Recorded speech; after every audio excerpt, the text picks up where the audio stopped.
Howdy, y'all. It is Macie Joe, and we are here with the Find Your Ex podcast by Hurricane Marsh Outfitters. I got my fiance Sam with me. Howdy. My The name's big Nik. reveal. Yeah, welcome, Nick. Nick is on the crew. He is our official marketing/creative director, podcast engineer. Anything techie, that's Yeah. Nick for us. So, Professional Nick, button clicker. yep, tell us a little about yourself, Nick.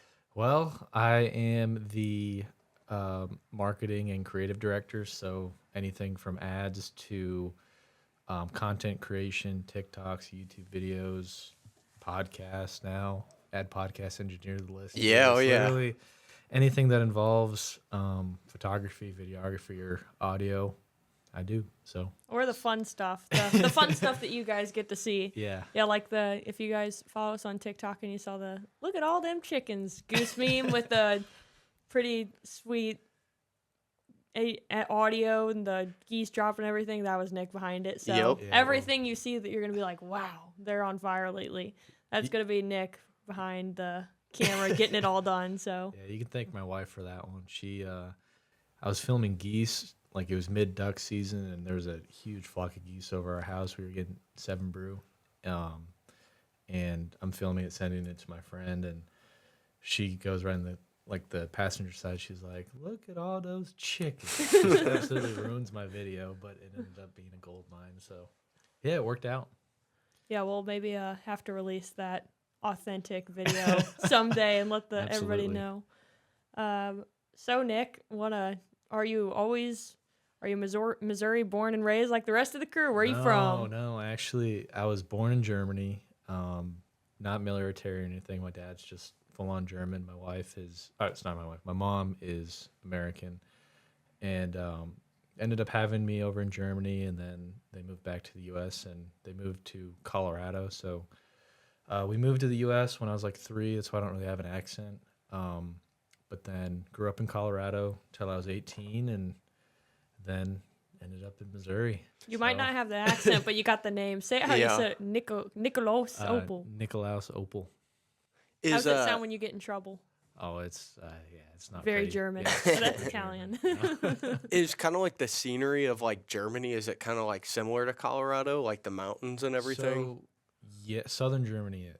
Germany's a lot like the U.S., whereas northern, it's more like cities, like kind of New York, Boston, where you have like Berlin and those kind of. And then when you get into mid Germany, it's more of like farmland. And when you get to southern Germany, it's very mountainous. But when I say it's similar to the U.S., is southern Germany has a really distinct dialect, kind of like the "Howdy, y'all." It's kind of like that, but in German. The southern. like northern German is considered the perfect German, like how I guess northern U.S. like the Yankees, that's considered perfect English. But then when you get down south, you get into like The twang the and twang, yeah, exactly. the accents. And good food down there too, but it's very mountainous. So yeah, somewhat Redneck similar to Germans. Colorado. absolutely. So have you been back to Germany since? Or The last time I was there was in high school, Mhm. but my wife and I are going this summer. So, that should be fun. yeah, looking forward to that. Show her the Yeah, I Is don't. there? Oops, go ahead. No, go ahead. Is there a lot of hunting in Germany? Just curious. It's a different culture. There is some hunting. Like obviously there's some interesting stuff going on with like owning a gun over there in Europe. It's a lot different than here. You kind of have to be connected with the landowner or have land to be able to do it. And then to get a hunting license and then to get to be able to own a gun, I'm not too familiar with. I know there's a lot into it though. hmm I know some people over there that do it, and they say it takes a lot to get into, but I don't know the specifics on how to do it. It's not like the U.S. Yeah, I don't think it could really even be a hobby or anything like that over there. Yeah. So, since it's kind of harder to get a license and like it's not as common as the U.S. to like hunt in Germany, did your dad introduce you into hunting? Did he hunt over in Germany, or did he hunt once he got to like the U.S.? So yeah, he didn't hunt till he got to the U.S. My mom's, or it would be my grandfather, my mom's dad. He's also full German. He moved when he was a teenager, met my grandma, but then he started hunting. So they lived in Colorado, And then when my dad moved over there or moved here to the U.S. in Colorado, he picked it up and he was actually successful. Got a couple elk.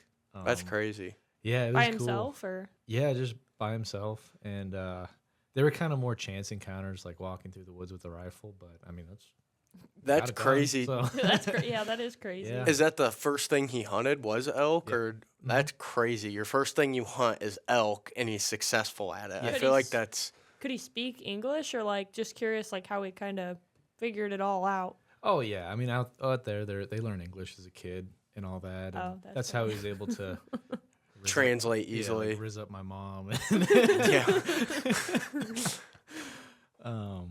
But yeah, and so it was pretty easy for him to move over here. It wasn't terrible. Not a hard transition. No, So Was- he never did waterfowl or anything. That was that was me. I took him waterfowl hunting a couple years ago, and that was his first time ever chasing ducks. So That's cool. How did you get introduced into hunting then? Did your dad take you or yeah, so I had gone maybe growing up a couple weekends out of my whole, but by the time we were in Colorado through by the time I graduated high school, we were chasing elk or mule deer. Was fortunate enough to get a mule deer, but I just spent so much time, playing soccer growing up that it was you either choose one or the other. Yep. And I was really, really into soccer, into that. So hunting took a back seat, but I always had like an interest in it. Like whenever the Outdoor Channel would be on, I'd always kind of gravitate towards it a little bit, or I loved going to Bass Pro. And then when I was in college, I kind of needed an outlet per se. Like I was doing soccer full time, doing school full time, and there was just no break or stress reliever activity. It's either school or sports. Yeah, exactly. Both are full time at that point. And I had done you guys have 4-H out here? I'm sure. Yeah, I did 4-H shooting sports growing up and loved it. And I loved the archery part of it. And we couldn't have a gun in the dorms or the house we rented in. They had a 0 gun policy. So I was like, all right, I'll get a bow. And so in Springfield, Missouri, I went to Missouri State. They have the OG Bass Pro, and next to the Bass Pro, they have the catalog outlet. And so I was in the actual Bass Pro, talking to the guy at the archery counter, and I was like thinking about getting this diamond archery. It was like $250 bow, and he looks at me. He's like, "Well, I can sell you this bow right now, or there's this $500 one on the rack, but if you," I was like, "I can't afford $500." He's like, "No, don't worry." He's like, "When they get shipped to us, some of the packages get damaged, and they go straight to the catalog outlet across the street, and they mark them for half price." So I was like, "Oh, okay, sweet." So I went over to the catalog outlet, got a $250 bow, and just Been on bow hunting since. yeah. And then like with soccer and school, I didn't have time to get a job or anything, so I was hunting on a Uber Eats budget. Like I just Uber Eats for money. And so I had like the cheapest arrows. I couldn't afford a tree stand. So I was just trying to, stock whitetails on the ground for 2.5 years at Missouri State and in the Springfield area on public land down there. And actually got some shots off. I never connected. I didn't really know what I was doing, but, That's still pretty crazy though, going out trying to walk and stalk, some whitetail, almost like you're like elk hunting them too. So Yeah. have you been back to Colorado and elk hunted since then? I did actually 2 years ago. I tried doing the DIY elk hunt in my hometown. I grew up in a little mountain town in the middle of the mountains, and I knew where I was hunting, but it's a different animal. Like, I think the success rate is less than 10%. So like 1 out of 10 people that go out with the tag end up getting one, and I think that might be. I don't know if that's Colorado or if that's national average, but I learned why. It's Especially going out by yourself, not knowing how to do it. And I knew those mountains too. That's what's crazy. And then you don't realize how much goes into it, how cold it actually gets. And I was fine cold wise, but it's just like the physicality of it. Just going with a 20 to 60 pound pack, depending on how much stuff you have in it, up and down, and there's never a flat, Yeah. never a flat way to get to them. And the mental fortitude, especially because you went by yourself for how long? Well, so my dad joined me for the first weekend, but I took a week off work at Mm-hmm. that point and chased him. My dad was with me for the first weekend, but then After that, it's Yeah. all by yourself. Yeah, that's it's the mental fortitude to be able to, stay out there when you're not successful that's tough. yeah, you learn a lot about yourself, and not all of it's good. Yeah, oh yeah. What did you like do campfire cooking, or what did you kind of? So I got what a jet boil is. Mhm. I had one of those. It's kind of looks like this, but then you have a little butane tank under here and a little burner. I got an off-brand one of those from Amazon, which the jet boil is like $100 and something, I think, but I got one for like $40. Thing's a beast. Can't beat that. Yeah, no, it's awesome. I had that, and then I had watched a bunch of YouTube videos because like those freeze-dried meals are pretty expensive, and so I bought one freeze-dried meal per day. So I had like I think 7 or 8 of them, and then I didn't want to buy them for every meal because it was really expensive. So I was like, okay, I watched a bunch of YouTube videos. I got ramen, canned chicken, canned I think it was canned beef, and then a whole bunch of like really light snacks like granola bars and stuff. And I would make gallon Ziploc bags, and I would do I did it based on calorie counts. So like I estimated I'd probably burn between 3,000 to 4,000 calories. So try to pack that much in one Ziploc bag and go from there. Did you Yeah, have that's like crazy. one day that you made a meal and you're like, dang, that was the best one yet, and you're like, dang, I wish I did that for every day?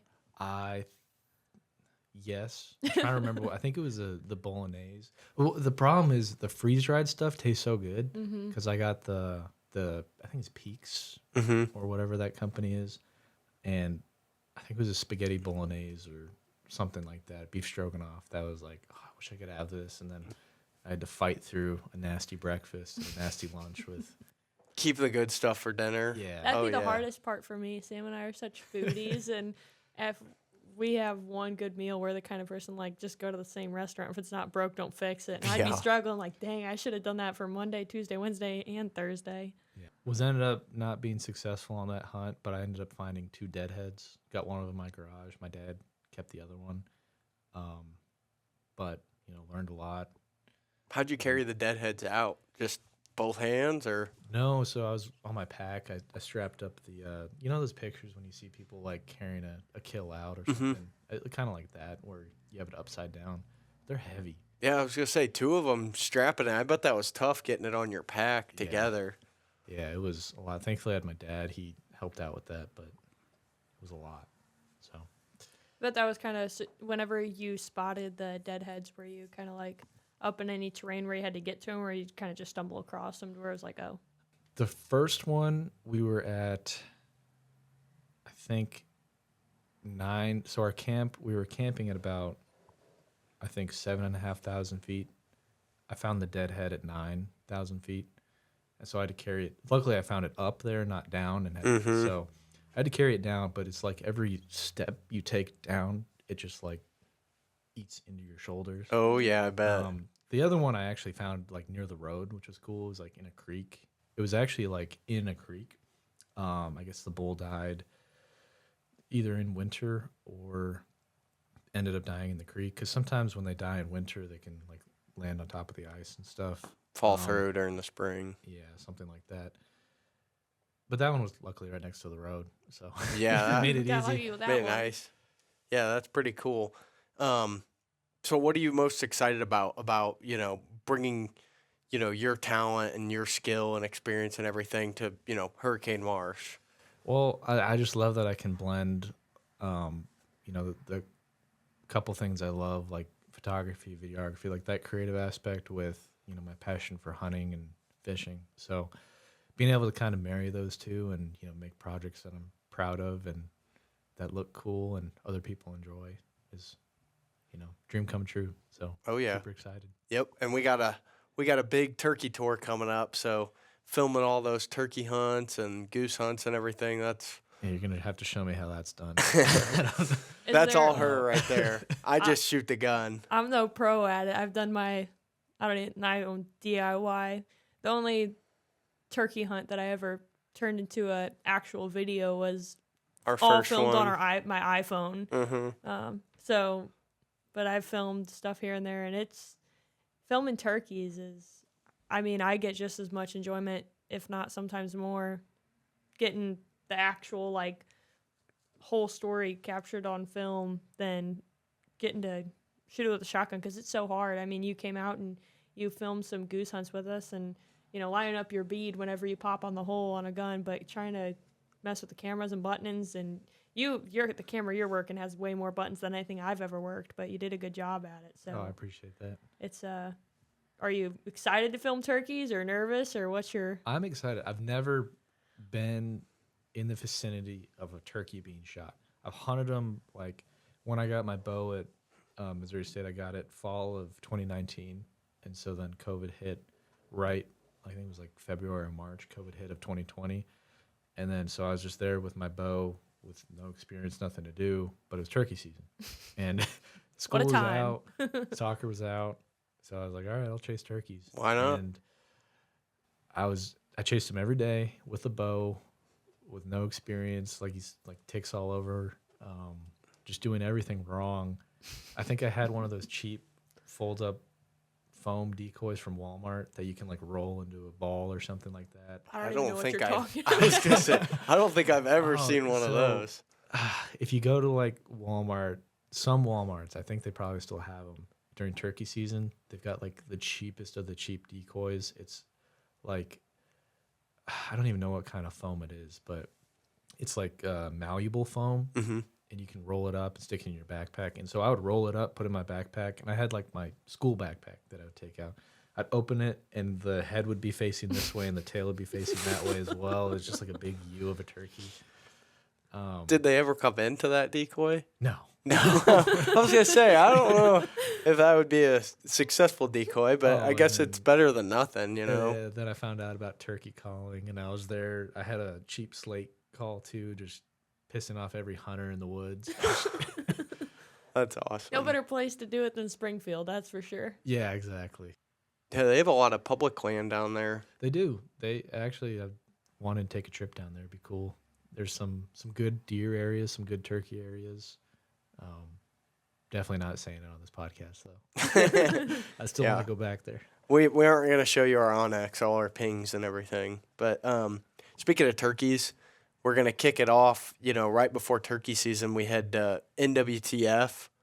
And what are you most excited about for NWTF? I have watched so many TikToks about NWTF that, like, obviously it's the who's who of the hunting world is there, and I'm a huge YouTube consumer, like hunting YouTube consumer. So me too. Being able to see those guys there, Uh-huh. but then also to be a part of it, because going to an event is one thing and that's fun, but like working an event I find to be even more fun, and especially an event of that size, I just can't wait. And being in Nashville at the Gaylord, and I just can't wait. It's gonna be so cool. Yeah, it's one of our favorite shows we do all year, so we're definitely really excited, especially to have a new addition to the team to capture all the moments and everything, and have another person in our booth to have a lot of fun with. So we're excited. Every year since we've gone, every year since we started it, because it was just my mom, my dad doing it, and then they're like, we're too busy, so our friend Trevor went and helped them, and then Sam and I jumped in, and then we came and joined, and then my best friend Chloe came and joined us last year. So the crew just kind of keeps getting bigger and bigger because it's all hands on deck with how busy it is. But to have like a full crew of like us three and my dad, like all dedicated towards Hurricane Marsh, I mean, it's just going to be a blast. Like a big family Disney party that I will always have in my mind. NWTF is the Disney of the hunting world. So I can't wait to kick off the day, and then we always have a tradition to go to the cantina inside the Gaylord and get some celebratory Good tacos. Looking after. forward to that. Oh yeah. Sam has a habit of eating too many tacos. Yeah, I always have a bad problem with eating too much. But Just the tacos there. yeah, but that's a blessing though to have that problem of eating too much. I Yeah. guess Do you have a go-to? at the cantina place or like, just what, anywhere. What kind of taco are you getting? Are you getting like I usually birria just or- get like the plain old classic, like ground beef, a Mhm. little bit of lettuce, a little bit of cheese, and just I get like 8 of them. I have a bad habit, but I just love food, so that is my thing. At NWTF, is there any gear you're going to be looking out for? We already told you we're making sure that your chamber is loaded with TSS this year. Yes, that's shot at a lot of turkeys. Haven't made it happen as we talked earlier. And I think probably some of the reason is I was shooting the cheapest of the cheap shells. But so we're going full TSS this year. So I'm gonna look out for that. You mentioned like a old Tom turkey vest. Oh, yeah. Might have my eyes out for one of those. No free ads, but Yeah, there's a lot of good turkey Um, vests out there, but it's kind of dependent upon what, like, I feel like what you want as a hunter. Some guys don't want, some guys like them little Slurpee backpacks. Mhm. Sam always says he wants one, but I said you wouldn't clean it. Yeah. ever. Oh, So, It'd yeah. probably get nasty. So I said you're good with just a water bottle pocket, Mhm. but yeah, there's tons of options there. Yeah, I might be overwhelmed. Like, I'm a sucker for everything. Like, I love the gear side of it, but then like the apparel, it's just. I mean, we have such good apparel that I don't need any of that. But like seeing like the belts and the boots and stuff like that. Sam was showing me his boots. He got it. Where'd you get it? Cowboy Christmas. Cowboy Christmas, yep. Oh man, got to get some of those. Yeah, Yep. end of the year 2025 in Vegas, kicking it off in 2026 in Nashville. So Mhm. Yep. And then I'm excited, especially for like after turkey season, we have, the country music festivals. I know have you ever been to a country music festival before? Mm-mm. Okay. Well, you're in for it for sure. I don't know if you have anything to tell them what to look out for, but there's look out for. I mean, I don't even think you can say look out for it because the trouble's gonna find you no matter what, and that's the problem. We're always at most of the country music festivals we do. We're like the first booth that whenever the kids come in through the gates, and I think some people view it as like a therapy session because whatever happened out in like the campgrounds, like out in at their camper, like boyfriend girlfriend drama problems or whatever it might be, we're the first sober people they see. So They gotta all of it rant gets it. let down onto us. Like we were in Wisconsin 2 years ago, and some girl comes running up to me, and I had no idea what she was gonna say. I was just sitting there, and she's like, "Look!" And she opens up her mouth, and she's got a giant missing like half of her front tooth. And I was like, "What happened?" She goes, "I just chipped it." And I was like, "You just chipped it?" She goes, "Yep." And then runs on her way. And then there's some other stuff that we could probably save for a podcast another time, but Yeah. it's the trouble's gonna find you, Nick, especially if you have a camera out. Mhm. It at a country music festival, everybody wants to go viral, and you being the cameraman, you're just gonna be a horrible news magnet. Is it a content goldmine though? With Oh, all yeah. those people. Okay, good. Oh yeah, there's a lot of fun stuff, and just with some of the opportunities and really good friends that we've met over the past couple of years, we have some cool access to get some different kind of content. So we'll be sending you on special ops missions backstage to Oh, I can't Go. wait for that. do That'd be some sweet. crazy stuff. Yeah, But you guys will definitely have to look out for it. We're able to capture everything this year. We have a new person that is fully dedicated to our media and our marketing, and so we're excited about that, to be able to capture like the in-person live moments that we're working our booth, so we can't really go backstage or do those kind of things. But we're excited because now that's his job. So that's what we're. just run around and set them loose and click some buttons. So Professional button clicker. Oh yeah. Yeah, well, so in your short time here at Hurricane Marsh, what would you say is your favorite thing that we do so far? Like gear-wise, like favorite apparel. Oh, my favorite apparel? That's tough. I love the performance stuff that Macie's got on. Those are sweet. Well, the cool thing is you have stuff for everything. So you have like the polo. I can wear this on the golf course or out to dinner. But then I can wear that. I can wear that to work. I can wear it to the gym. I can wear it on a hot summer day. Well, you can wear any of these to work. Oh, So. yeah, that's I wear true. it as a base layer for hunting too. Yeah, it's just probably my favorite piece though is the new hats that are coming. Oh yeah. The one right there, that pintail, and then there's another duck one that's coming. That Nick's giving sneak peeks. The brown mallard. yeah, shameless plug on the brown mallard, but yeah, I can't wait for that one to come out. Yeah, my dad's been rocking one of the samples we have all season long. So I've been Otherwise- wanting to. I just haven't.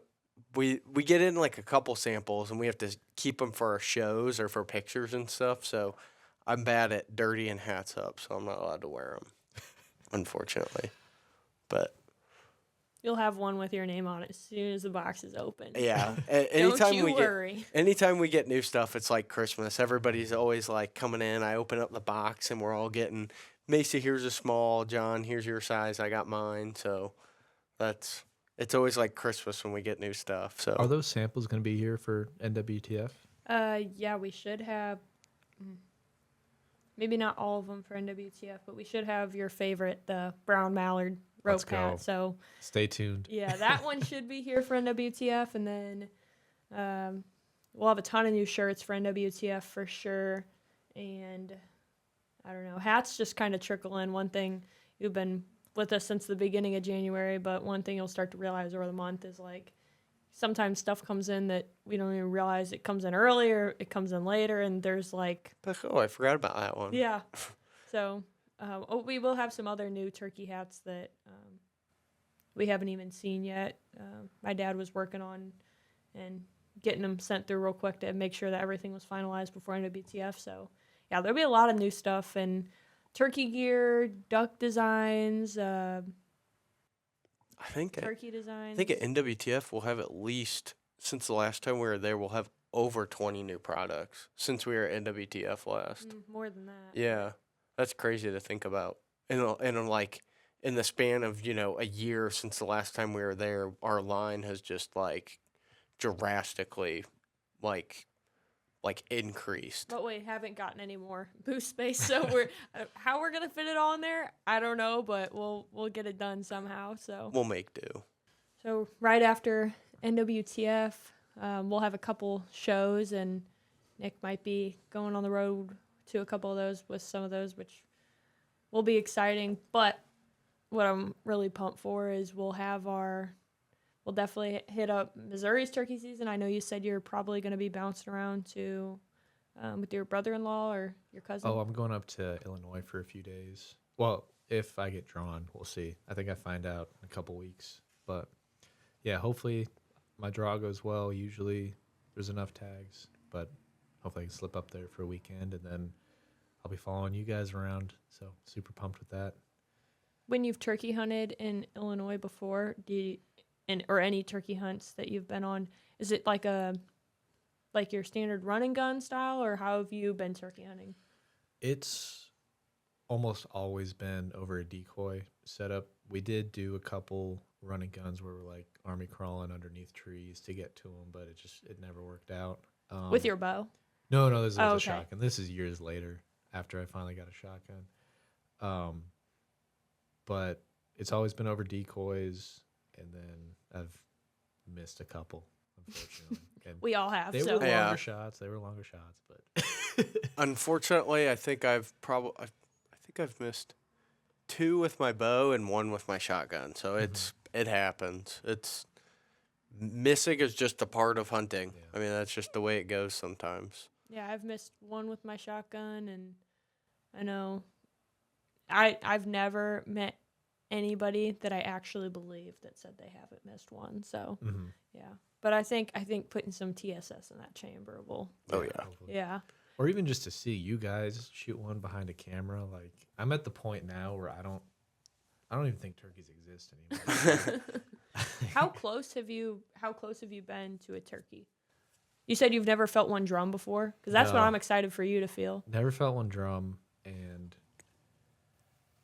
I've chased them pretty good. Like, I've gone, 5 to 10 days a season. We only have a 30-day season or whatnot. Carving it out with work and stuff. Or in my past job was kind of tough, but like every weekend I'd go out and I would hear gobbles and chase them and stuff. And I got last year I drew a in Missouri we have these like managed hunt tags. I drew a managed hunt close near the St. Louis area, and I had a hen come out, and she was probably me to you, 4 yards away, and I was like, oh, cool, a hen. I wonder if Tom will come by. And then she turns, and she has a beard. And I'm like, Bearded okay. hen. In Missouri, you can shoot a bearded hen. And so I get on it, and then the click of the safety, gone. Oh, So that sucks. it's just... You sound like the worst luck with turkey hunting. That's just the way it goes sometimes. Like, that's how it is, I feel like, for me in Missouri. I feel like I just can't get it done. I don't know why. No, Nick is. You guys we're all gonna get it done this year, especially after last season. But I'm so excited for, just like you said, just filming and being a part, like sharing the experience together. Because I know half of the experiences wouldn't be as memorable. We talked before about Sam and I went to this public spot and we were going with this bow and I was filming. We had the worst. This was 2 seasons ago. We had the worst luck for like days straight, and we knew we only had till 12 o'clock before we had to leave. And we're like, let's just sit in this spot, because we had tried the luck running and gunning. Usually we chase the gobbles. We hear a gobble, we're figuring out the way we can close the distance or set up where we think the turkey will want to come out and strut or something, or where his hens might come out at. And we're like, nope, not working for us anymore. Let's just sit. And Sam and I were sitting there, and we were both had taken a morning nap. We were kind of delirious, giggling about different stuff. And we're like, this hunt has been, we haven't seen a single bird. Turkeys don't exist anymore. And about 11:40, like 20 minutes before we're about to go, we hear like a boof, and we both started giggling over it. That's not it sounded like a turkey drumming. Sure enough, right next to us, there's a big old tom coming out full strut. He was sprinting He full was strut. like 5 yards away from us, and Sam and I were like, oh crap, it was a turkey, because we were both giggling so hard, like no way. And he had like 6 jakes with him. Yeah, like 6 jakes, and like I think there was a couple hens. I can't remember, but No, definitely it was like a tom and 6 jakes, and he came sprinting out the woods, like right behind us, and came up, pecked our decoy, and then sprinted 40 yards the other direction. We were like, what the heck? And his jakes followed his little turkey gang. And Sam had his bow. If it was a shotgun, he would have been able to get it. But when that turkey came and sprinted to the side, those 6 jakes were like right to his right. And he just wasn't able to get the shot off. But well, he came in, pecked our decoy, ran, and then he sat about 40 yards out from us and just strutted and just circled 40 yards. I'm like, what the heck? Like, what the heck am I supposed to do? But with a shotgun, I could have got him. But bow at 40 yards with a turkey, that's like impossible. yeah, so that's what. There's been a couple times where, like, feeling a turkey drum is so magical to me, and that's what I'm most excited for. Like, whenever we brought my best friend Chloe out turkey hunting last year, and the first time we heard a turkey drum, I was like, did you feel that? It's like Christmas magic, and to get to share, I don't know, to be that up close and personal, be on the ground with turkeys, feel like the bass in their gobble and all that kind of stuff. And I'll tell you, every time I've been sitting there filming, I swear I get more of an adrenaline rush and more stressed out filming than I am shooting. Like, some of the turkey videos that I filmed, you can hear me at the end. What do I sound like, Sam? Like, I hope I don't sound that bad, but I'm like panting, trying to breathe after. It's so exciting. yeah. Well, besides like turkey and deer, do you hunt any waterfowl, or do you? Yeah, I would say deer and waterfowl are probably my main thing. They're kind of hard to do at the same time, but I have a little 60-pound chocolate lab, a little sassy. Her name's Nova. We actually got her when I was elk hunting. My wife went and picked her out. I didn't have any service, so right before I went in the mountains, I was like, I had heard that you can always tame down drive, but you can't build drive back up. So I was like, just pick one with drive. And she's like, I don't know what that means. I was like, I don't know how to tell you, but just pick one with drive. Just try. And so she's out there, and it's this farm, and she sees this 3-legged cat running like through this field or something. And the first dog to go chase the 3-legged cat ended up being my dog, Nova. And she's like, "Yep, that's it right there. I think that's what drive is." And ended up being perfect. She's been great. I've been taking her. I just hunt public land out here for waterfowl. I try to hit deer super, super hard early season till, you get Missouri. I think it's the first Saturday of November is when duck season starts. And so I try to hit deer as hard as I can till duck season starts. And then hopefully I've got a deer or two down, and then go straight into waterfowl and try to get With your dog? my dog on some birds. So Was she your first dog you've ever had? I had dogs growing up, but they weren't hunting dogs. They were Like first working dog? yeah, first working dog, and that's been I've learned a lot. There's probably stuff I'm doing wrong and stuff, but And you self-trained her? yeah. Oh, cool. And that's been a really fun experience. A lot of YouTube, a lot of books. I can imagine. It's been a learning experience for both of us, the dog and me learning off each other. It's one of the coolest things you can do is be around a working dog and have a relationship like that. So Do you That's have really like I know you haven't had her for how old is she? she's 2. So do you have like a retrieve or something that sticks out in your mind where you're like proud dad moment? Oh yeah. Well, there's a couple. So, her first retrieve. So we had gone out and I had got those foam decoys, or not, like those foam bumpers that you can throw and they're shaped like a duck. I'd use those to train, and then they have like scent kits. You can like inject them with a duck scent. Just makes them smell horrible, by the way. But I trained her with those, and then we actually got on. So this is last season. This isn't this past season. This is duck season 2024. We had gotten on some ducks, and she'd go out to them fine, and she'd like kind of be like, "What's this?" Because I had not gotten her on a duck before, and so she'd kind of like him and haw and be like, "What is this thing?" And then I'd be like, "No, grab that." Like I'd walk out there, be like, "Grab that and bring it back," and she'd grab it, bring it back fine into her little like Marsh Invisilab little crate thing that I'd bring out there in the marsh. But her first full retrieve, it was December 20th, 2024. It was iced over at a local public land area around here. And me and my buddy, we had, crushed a bunch of ice, made a pretty big hole for what we could, and they were just pouring in. And that day she got her first retrieve on a Drake Mallard. First full retrieve where I just sat back, told her, break, and she went and got it, brought it back.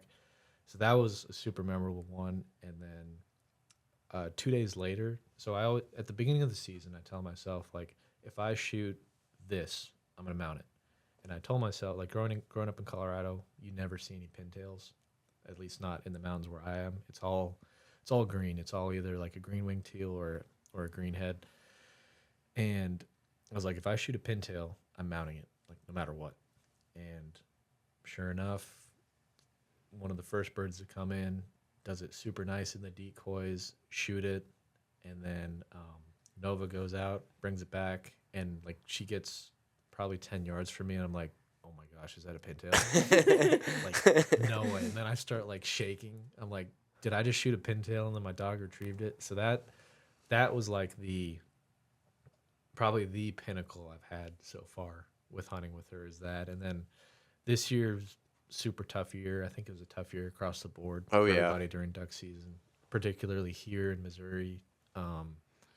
So we got her on some birds. She did fine. She retrieved everything in front of her, and she even chased down. This is another good story. She got her first cripple this year.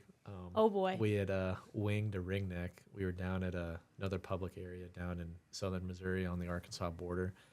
And my buddy, he shot and winged a ringneck. So like the wing was broken, and it crashed up near the levee, but in a bunch of really thick bushes. And I was like, all right, Nova, let's go look for it. And I was looking. I couldn't find anything. And then she goes, like, wanders away from me like 10 yards. I'm like, yeah, right, there's nothing over there. I'm like, she's just being herself.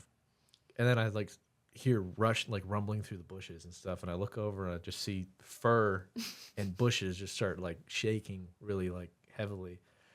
and then she just spits out of the bushes with the ringneck in her mouth. And I'm like, no way, you just found that on your own, and That's brought pretty it back. cool. Proud So dad moment right that there. was a really proud dad moment. So Yeah, that is really cool. I know Macie's dad always talks about how, he used to not like hunting with a dog, and now that's all he wants to do is just hunt with a dog. Yeah. I don't, like he said, he doesn't think he'd do it if it wasn't for watching the dog drive. I know that's what a lot of people say. They're like, the mornings you don't want to go, seeing them sitting there ready to rumble is what keeps you going. They're That's- always happy and ready to go, no matter how cold the water or how Yeah. tired they are. Oh, and seeing Jeter and Rip work though, like, I mean, your dad has put so many birds in front of Jeter and Rip already that they're like, that's like a different level. It's like it's almost like watching like amateur sports versus like pros. Like Jeter's a pro. He's retrieved however many hundreds, if not thousands of geese. I can't even ducks. imagine. I don't even know. I know He's probably in the thousands. one thing. Rip definitely got a lot of good retrieves under his belt before Christmas time, whenever the weather was good. But Jeter, Vader, and Hunter, and all the dogs he's had before. My dad used to go on a trip up to Canada every year, Saskatchewan, and they'd just go lights out with snow geese and everything else. And that's what he said in the dog's first year, seeing like a white bird that just builds their confidence up and Yeah. being able to put that many birds down in front of them. But hopefully this next season, I know my dad's talked about one day, get back up there and get a group of guys to go back up there. But that'd be cool if Hurricane Marsh could take a Canada trip to. Yeah. I'm gonna try and speak it Going into abroad. existence. Yeah. He's mentioned it a few times. So. Oh, I know he's wanting to get back there and go shoot some stuff, and I'm sure he'd love to give Rip that experience too. I don't think he's going to need much convincing. I just think Oh. he just wants to go with people. He just Yeah. needs a group. Yeah. We just have to talk about it enough with him, and I think he'd go. Oh yeah, yeah. There's no doubt about that. Have you ever been up to Canada? No, he stopped going 2020 whenever the border closed down. That was last year. That was the first year they hadn't gone up there since before I was born, and I just remember he'd have all his like duffel bags, and he'd have like his like cotton socks like rolled up, and I just remember like writing like little like love you daddy like letters, or like hope you, or like packing like snacks or like random things, like shoving them inside of his socks. So whenever he'd like wake up and he'd be getting Like, what the dressed, heck? Who put Yeah. this in here? like there'd be like an Puts ugly his boot stick on. figure purple crayon like drawing of like me or something in there. But no, I haven't been up there. I know I've heard millions. I didn't really quite understand. I mean, whenever my dad was a firefighter and stuff like that, so dad being gone when you're like 4 or 5, you don't really understand what's going on, especially when they say he's going to Canada. But like now, in some of those different stories that I've heard of, obviously traveling that far up there with hundreds and dozens of decoys and shotguns and everything Shells across and- the border is never an easy process. So I'm sure you could imagine. But hopefully if the Hurricane Marsh crew goes up there, it's a little bit smoother than what they've had. But they've had some good times up there. Yeah.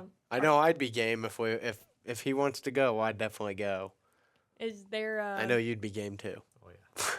is there like a hunt or something waterfowl wise that you're like, I know just some of the different stuff that we've talked about that we do and some of the friends that we've met and the opportunities that we have open, is there something you're looking forward to? And Yeah, I mean, I don't even know where to begin. Like, you guys go on so many bucket list hunts that I just feel like a kid in a candy store. Like you mean to tell me we're gonna go do this? Like, this is gonna be so cool. The stuff that sticks out, like the stories you've told, is down in Arkansas. Sounds awesome. Never hunted Arkansas, in particular, like for waterfowl. But the big one that you guys have told me about is the Maryland trip. that's a That- blast. You're talking about shooting black ducks in like flooded timber, and then sea ducks in the Chesapeake. Like, that's a bucket list, and I can't wait to do that. It's very northeast.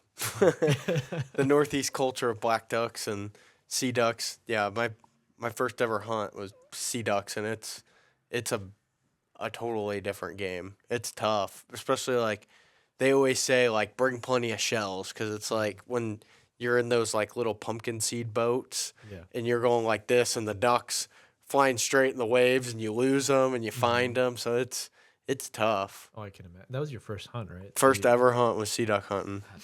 What's a dream hunt for you?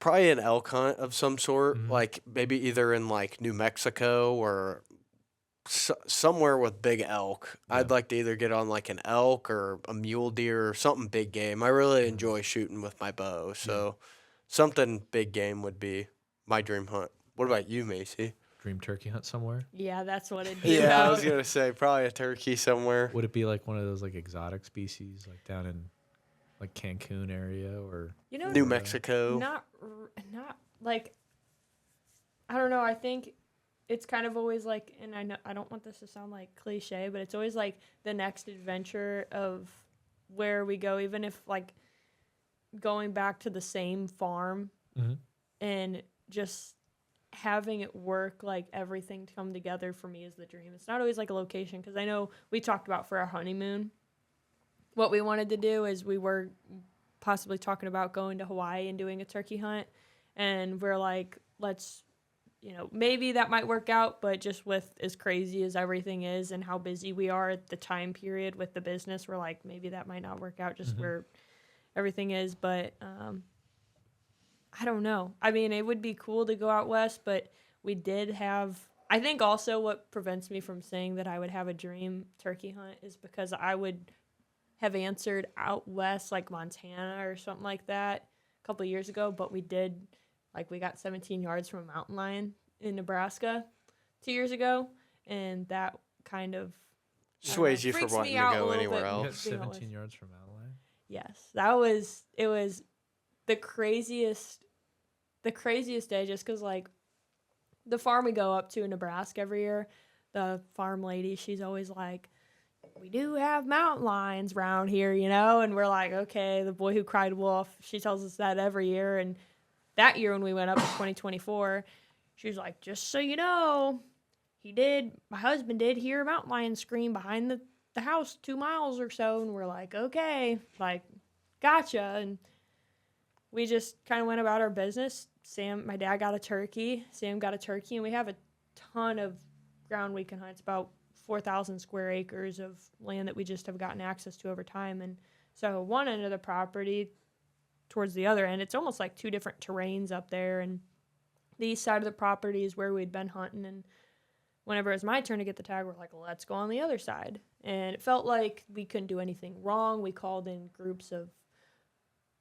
7 jakes. Then we called in another group of 10 jakes, and we kept seeing the times when I think the jakes been bullying them off because we'd see them standing somewhere else on the hill. And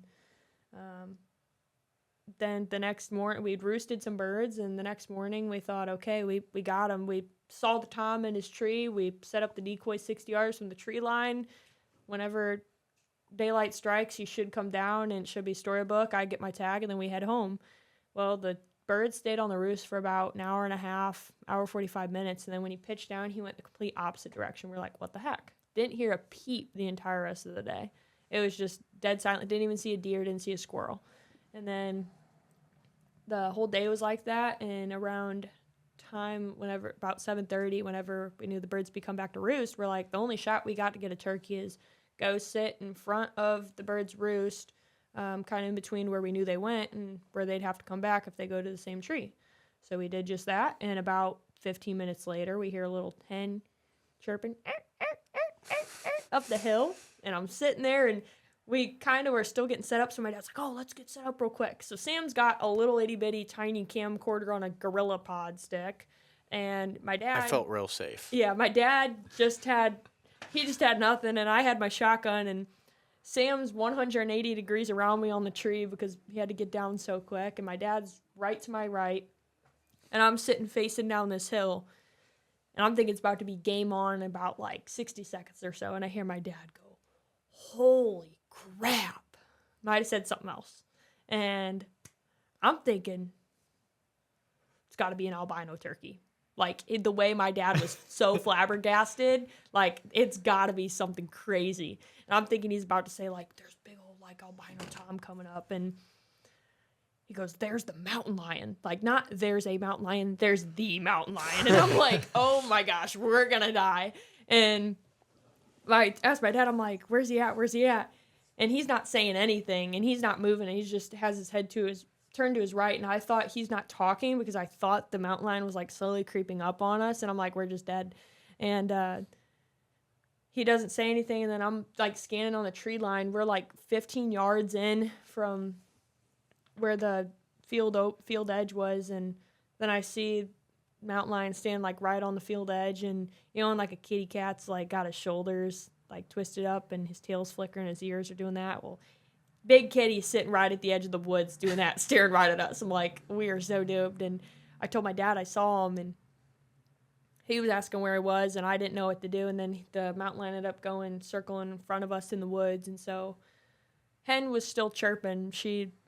I don't know what happened to her, but we grabbed our decoys and backed out of there. Out. Yeah, we were like backing up the Call whole of way. Duty style. And we could have hunted there another 2 days, but we had the Airbnb booked. We're like, yeah, that kind of spooked us done. out of there. And then the year before that, the wildfires up in Canada cut our hunt short again. So seems like the past 3 years we've kind of been a little doomed.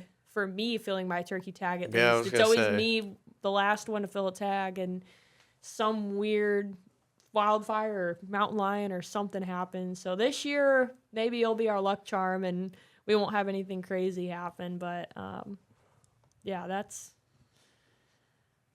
I hope something crazy happens, but I hope it's not a dangerous crazy. I hope it's like we like triple up on turkeys or something. Yeah, that would be cool. That would be crazy. Instead of a mountain lion or wildfires. So tripling up on turkey sounds a lot more fun. Super. Do you have any fun projects that you're currently working on with that? Yeah. Big one is this podcast. Obviously, by the time you're listening to this, we'll have launched it. Some really cool YouTube videos that are in the works and should be out by the time that this podcast drops. And then stay tuned for a lot of behind-the-scenes vlog-style content from NWTF. Should be showing you, behind the scenes of what it's like being a vendor there, what it's like if you can't attend this year, and so some really cool stuff. We're excited. We're excited to see what you whip up. Yeah, it should be fun. Chef Nik. A lot of great opportunities for content. Yeah, I think one thing that's really cool is your wife, Olivia. We went to high school together, and Olivia was always, the one thing I told you, I'm like, Olivia is great to be around because you will always feel like a comedian around her because she makes you feel like the funniest person in the world. And in high school, she was just so much fun to be around. We had like team sports and Spanish together, so some fun like elective classes. And then I saw her go on to Missouri State, and you guys start dating, and then a couple years down the road, we're doing Duck Fest, which is the only show we have in Missouri here. And that was the first time we had all met. And you came by and you were like, hey, and Olivia introduced us all. And I think you guys had just moved back to St. Louis area at that time. Yeah, so she was in grad school at SLU, and then I had moved back to Missouri and moved in together. And that was the first year attending Duck Fest too, so it was awesome getting to meet you guys, and super cool. It's crazy how it works out. Mm-hmm. Oh my goodness. It's like whenever you stopped by and you were like, hey, I got my degree in marketing. If you guys ever need anything, I'd be more than happy to help. And I think at that point you were just like, you kind of knew we were a very small business and, trying to help out. And I was like, appreciate it. But we're like, I didn't say at the time, but we're still rocking out the basement. Like, what am I going to have you come over and sit in our basement dungeon and go to work?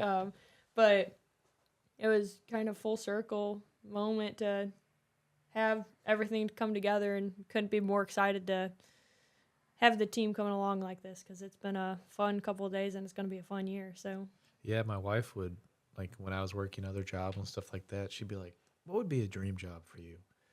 And I'm not even joking when I say this. I'd say working for Hurricane Marsh, because you guys are close in St. Louis. I love your products, and a really fun team to be a part of. Do a lot of cool things. So It's a dream come true. Well, we appreciate it. You're definitely a dream come true for, a new addition to the team. That's for sure. You bring a lot to the table. So her and I are very happy as well. Yeah, you mesh with Sam's personality way too. Like, you guys are like crap. People are gonna be like, "What you got for dark-haired middle part?" Okay, check. Beard check. check.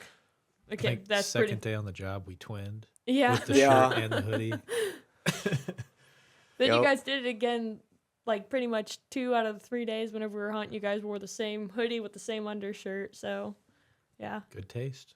yeah. Great minds. Great minds do think alike. It won't be the first time. We'll say that for sure. Yeah. Even though we got about 100 shirts, it won't be the last time. No, we all do it at shows. We all will come out wearing like the same thing, and I'm like, all right, one of us has got to change. We can't all three go wearing the same thing. So, but Yeah, well, since Nick's, does that mean Nik gets to wear it, or does that mean he has to change first? Probably low man on the totem pole. I it would just imagine. depends. Depends on who wants it most that day. Yeah. Probably. Nah. But I've got a surprise up my sleeve for NWTF. Oh boy. In terms of shirts, it's not a Hurricane Marsh shirt, but Well, you got another cool outfit with your. We'll have to show the folks your goose helmet too. That yeah, one's stay going tuned out. on TikTok for that. That's coming a how-to on building a goose helmet out of a DSD decoy to hide in a pit blind. Little DIY. Yeah, so I mean, John told this story on the very first podcast we came out with, but essentially, we went out hunting and the birds were seeing something. It was the perfect day for it. We had flock after flock come over us, but there was just something off. Could have been something else. Could have been me with the camera right there, but I try to stay hidden as much as possible. You just never know. So we're like, okay, how do we make sure it's 100% not me? And I'd seen some other guys do this with antelope, where they wear like an antelope headpiece, like a foam antelope head or something, or a ram antelope, or a ram helmet when they're hunting sheep. And I was like, well, we have all these sleepers, and it's about the size of like a helmet. Like, let's go see what we can do. And so we ended up drilling a couple holes in a linesman helmet and zip tying a DSD sleeper shell decoy to it. It looks pretty good. And it worked. It brought the birds in. You got it First perfectly day out. balanced. Yeah. So stay tuned for that on the TikTok. A little Heck yeah. how-to. Yeah, there's a ton of fun projects that I know Nick's working on that we're excited to share with you guys, and Instagram, TikTok, YouTube. I don't know, is there anything else I'm missing? There's so much going on. I guess podcast too now. So yeah, they'll be able. this will be out, or wherever you're listening to it now. You can obviously listen to it, but it'll be out on all platforms. Really keep up with us on Instagram, TikTok, and then YouTube. That'll be the big three, and of course Facebook. Facebook and Instagram are kind of married together. They're the same thing almost. But yeah, that's how you can kind of keep up with us, and looking forward to seeing all you guys soon. Yeah, and if you have any special guests that you'd like to see on, or any faces that you think would like to see on the Find Your X podcast, then definitely drop us down in the comments below. But appreciate y'all tuning in to the Find Your X podcast, and you guys have anything left to say? Yep, we'll see you next time, and God bless y'all. Thank you for watching. God bless. Have a good day. Adios.